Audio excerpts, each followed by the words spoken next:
This Hindu editorial is incorporating limits. Proposed hate speech provisions should be clear and free of vagueness. Speech is free, but it's freedom that comes with the responsibility. And responsible speech is not just something that does not contain abuse, defamation, or incitement to violence. It is increasingly seen as the expression that tends not to discriminate against or incite hatred towards groups based on race, gender, caste, religious belief, sexual orientation, nationally or immigration status.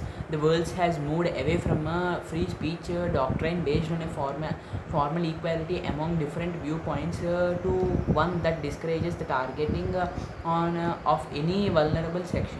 The term hate speech and calls for laws that especially seek to punish it arise from this inclusive understanding of the basis or which speech is restricted in modern democracies.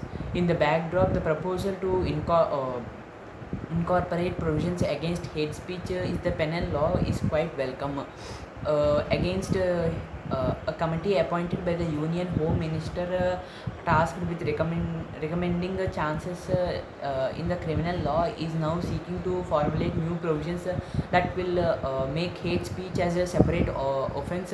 The term hate speech may not be used by, but the panel is examining the recommendations made by the Law Commission and the expert committee headed by T.K. Vishwanath on adding sections 153C and 505A to the IPC. The proposed section 153C would target speech that gravely threatens on any person or group with intention to cause fear or alarm of 2 years in prison and a fine.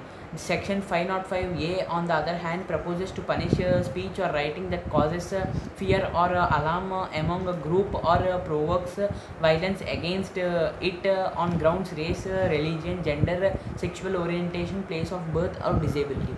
This is our today's Hindu editorial. Thank you.